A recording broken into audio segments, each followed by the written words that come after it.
My name is Elena, and for 3 years, I let everyone believe I had nothing. My father died on a Tuesday in October, and by Wednesday, my stepmother Carol had already called a locksmith. Not for security, for me. She wanted the locks changed before I could get any ideas. She told the neighbors, loud enough for me to hear from the driveway, where I stood holding a box of my father's reading glasses. I hadn't said a word about the house. I hadn't said a word about anything. I was still wearing the black dress from the funeral. But Carol had a plan, and she'd had it for a long time. What she didn't know was that so had my father. And what she really didn't know, what none of them knew, was what was sitting in a fireproof box at a credit union 40 minutes away, in a town Carol had never once visited. I'm going to tell you exactly how it played out.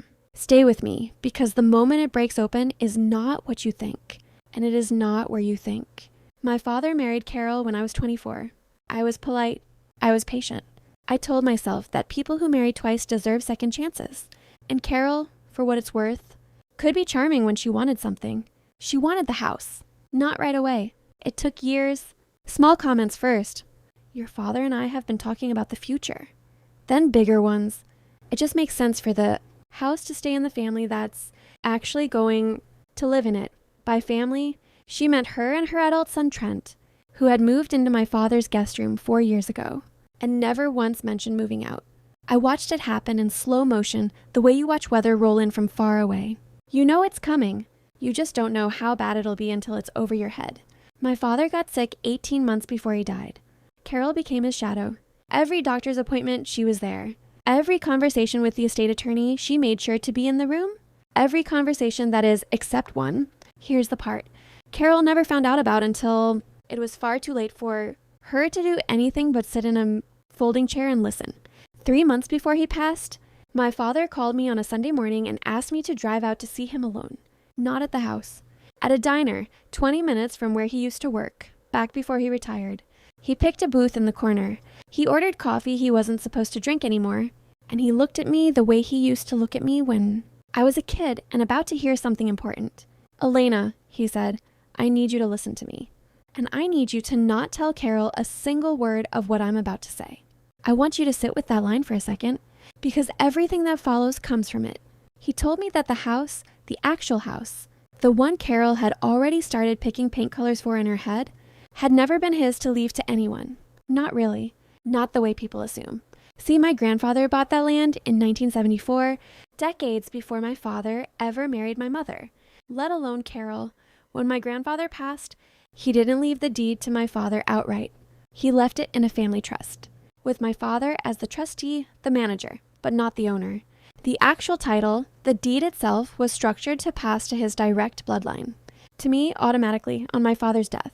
Not through a will, not through probate. Through a mechanism Carol had never once heard mentioned. Because my father had never mentioned it to her, a will can be contested. A will can be argued over in a courtroom. For years, while lawyers get rich and families get poorer and angrier. My grandfather knew that. He'd watched it happen to his own brother's estate. So he built something that skipped probate entirely. My father wasn't hiding money from Carol. He was protecting a piece of paper that legally was never his to give her in the first place. He handed me a small brass key across the diner table, wrapped his hand around mine for a second, and said, "Don't do anything until I'm gone. Let her think what she wants to think. The truth doesn't need you to defend it. It just needs you to wait."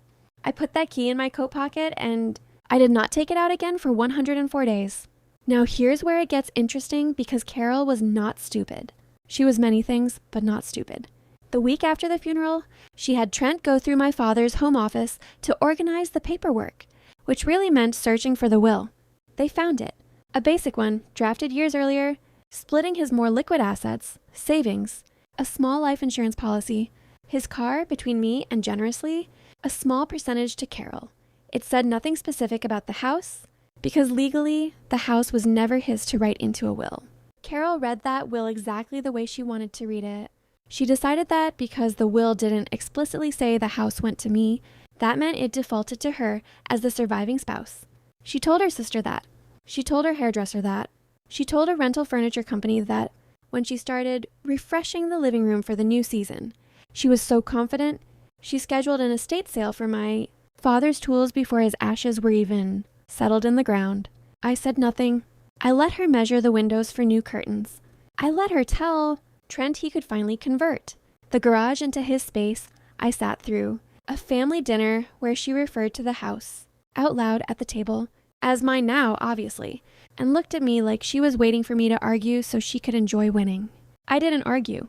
I just quietly made an appointment with the trust attorney my grandfather had used decades earlier, a firm that remarkably still existed, run now by the original attorney's daughter.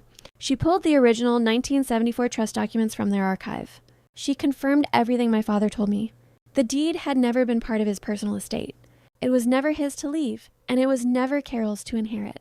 Under the trust terms, upon the death of the trustee, my father, full title transferred automatically, immediately, to the next bloodline beneficiary named in the trust. Me, not eventually, not pending probate. Immediately, the moment his death certificate was filed, which meant that for the entire month, Carol spent redecorating a house and hiring an estate sale company. She had been doing all of that in a house she had never, for one single second, actually owned. I let that month happen on purpose. I wanted the paper trail. Every invoice she signed, every contractor she paid with a check drawn from what she assumed was her house, I wanted all of it documented. Because when this went to court, and I already knew it would, I wanted a judge to see exactly how confident she'd been about something she never checked. The estate sale was scheduled for a Saturday. Carol had flyers up at the local grocery store. She told people to come early for the good stuff. I showed up Friday afternoon, the day before, with the trust attorney and a locksmith of my own. Carol answered the door already dressed for company, expecting perhaps a neighbor asking about the sale. Instead, she found me standing on the porch with a folder, and a woman in a gray blazer holding a stack of certified documents. "Carol," I said, "we need to talk about the deed." She laughed. She actually laughed, and said something about how she'd already spoken to a lawyer and the house was hers as the widow. That's just how it works. The attorney didn't raise her voice. She simply held up the original 1974 trust agreement and said, "This document predates your marriage by 22 years. The property was never part of Robert's personal estate. It transferred by operation of trust law directly to Elena on the date of his death, which was recorded with the county 3 weeks ago." I watched Carol's face do something I will remember for the rest of my life. It wasn't shock exactly. It was the specific expression of someone doing rapid math in their head and not liking any of the numbers. She tried a second argument that she'd put money into the house, into repairs, into the estate sale prep. The attorney nodded and said calmly that reimbursement claims for good faith improvements were a separate civil matter, entirely unrelated to who held title. In other words, you can ask for your money back.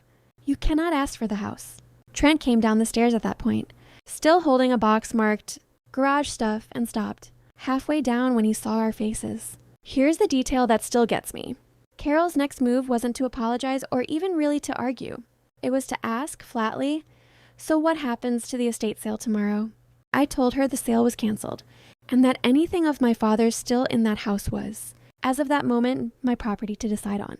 Every tool, every photograph, every piece of furniture she'd been planning to sell off to strangers in a driveway. She had 30 days to vacate. Per the notice the attorney handed her on the spot, 30 days that were, frankly, more generous than the trust legally required me to give. I didn't gloat. I didn't need to. My father had already told me the truth doesn't need defending. It just needs you to wait, and he was right. Carol had spent a month building an entire fantasy on top of a document she never bothered to actually read, in a system she never bothered to actually understand, and it collapsed the moment someone simply produced the paper that was always true. She moved out 26 days later. Trent went with her. I still have the brass key my father put in my hand at that diner. It doesn't open anything anymore. The trust attorney had the original strongbox lock changed years ago, before any of this even started, back when my grandfather set the whole thing up. But I keep it in the same drawer as his reading glasses, because some things you hold on to not for what they open, but for what they remind you was true the entire time, even when everyone around you was confidently, loudly, certain of something else. The house is quiet now. I moved back in myself, in my father's old room for the first year, before I could bring myself to sleep anywhere else in the house he built a life in. Sometimes I think about that estate sale flyer Carol posted at the grocery store. The good stuff, come early, for a sale that never happened, in a house that was never hers, for one single day. And I think about my father's voice in that diner booth, telling me to wait, not to fight, Not to explain, just to wait and let the paper speak when it was time. It always does. Thank you guys watching for the video, and don't forget, if you like this video, please forget to the subscribe channel for upcoming new video. Thank